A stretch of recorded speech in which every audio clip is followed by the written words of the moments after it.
This was a steal for the Orlando Magic, or at the very least, it is going to turn out way better than we thought. They came in with a plan, they got one of their guys, and they made a deal in the second round. We're going to be talking about the 2025 NBA draft for the Orlando Magic. Who exactly are these guys, and where are they headed potentially in the offseason? But first, guys, welcome into Magic Digest. As always, I'm your host, Patrick Previty. Make sure that you guys subscribe to the channel. This is your one-stop shop for Orlando Magic basketball content here on YouTube.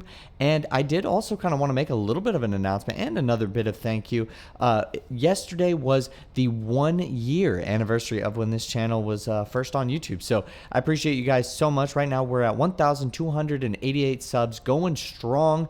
Hopefully that number does not go down by the time you see this, but I appreciate you guys subscribing to the channel. It is the easiest and best way to support us here at Magic Digest. So let's get into exactly who were these players. We're going to start first with Jace Richardson.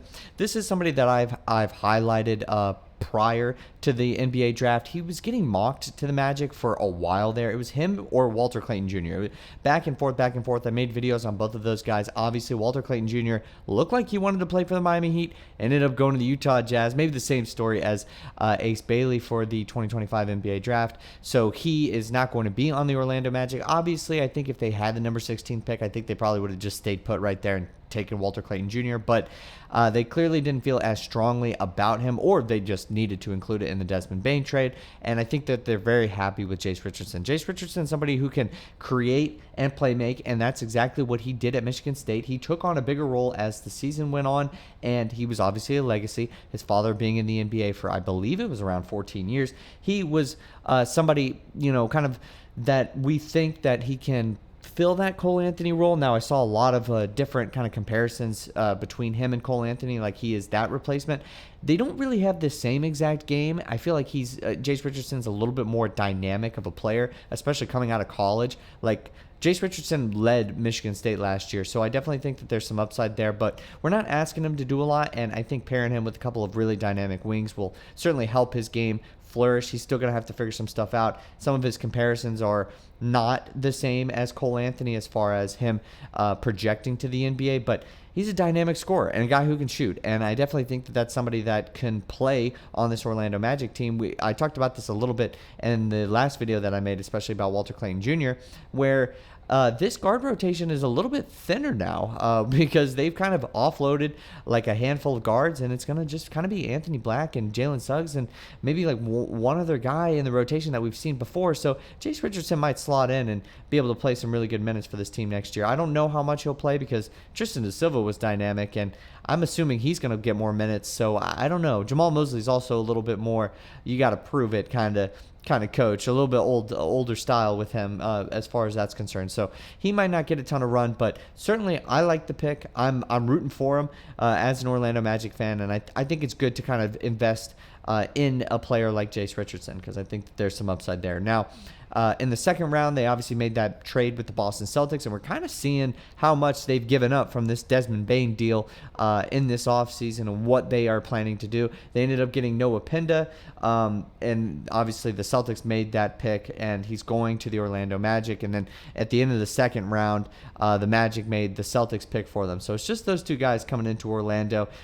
From this Desmond Bane trade, they've traded 4 firsts and given up a pick swap and dealt 4 second-round picks for Bane and Penda. So that is what that trade ends up coming out as. The Magic now in the future will hold 4 first-round picks and 9 second-round picks over the next 7 years, and they will not be able to trade any of their first-round picks until 2030 because of that rule that just states that you need to make a first-round pick or a first-round selection in 1 of 2 years. So, every other year, essentially, you need to make that. It's a kind of the don't end up trading like the Brooklyn Nets deal, but I definitely think that there's some really good things about Noah Penda that can be useful to this team. Obviously, drafting another wing, where does he fit? Maybe you would have liked to see a front court scorer, but this is the second round. You're trying to swing for the fences, and I think you're getting a guy with some decent upside. I'm going to go more into what exactly Penda or who exactly he can be for this Magic team in the future. Maybe he probably spends some time in the G League just as we've seen, but hopefully he doesn't get lost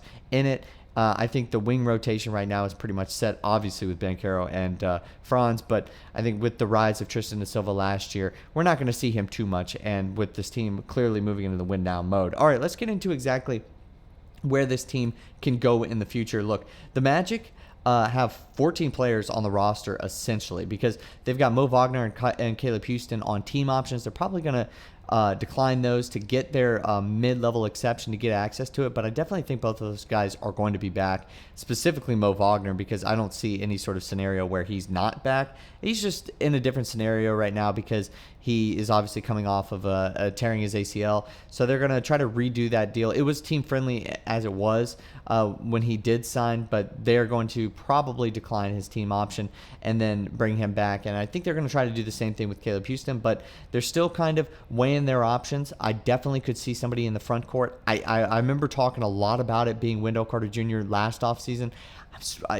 Based off of the reports, I think it's going to be Jonathan Isaac, although if I had to choose in the front court, we don't have, I don't, and when I say front court, I'm just talking about from the center position. We don't really have a ton of reliable scoring. I think Mo Wagner is going to be ready for the start of this season, maybe. I mean, so he's really good scoring from the center position, but where exactly are we getting the defense from? I like what Bataze can potentially bring, but Jonathan Isaac really fits this defensive identity. And I remember saying, if we have to give up some defense to get some offense, let's do it. But it seems like that's been a little bit of an overhaul for this team as of late, and I'm almost like maybe we choose to part with Bataze or Wendell Carter Jr. and we kind of roll with Mo Wagner and Jonathan Isaac. I'm really interested if you guys think, or what combination of those guys you think is best for this Magic team. I certainly want to see more than just two back. I think 3 out of the 4 is the key there, and then maybe just giving up one of them is probably the best, and trying to add some flexibility to this team.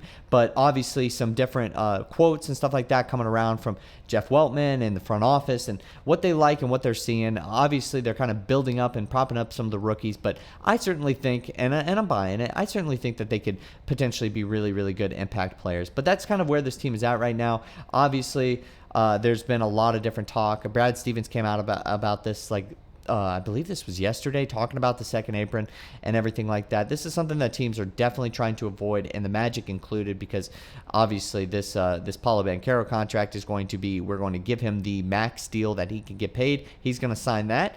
And now we have zero flexibility. Now we have 4 guys under contract, over $30 million a year for them, being Bane, Wagner, and Banchero and Suggs. So this team is going to certainly have to be smart as far as their role players are concerned. But certainly keeping this video a little bit shorter.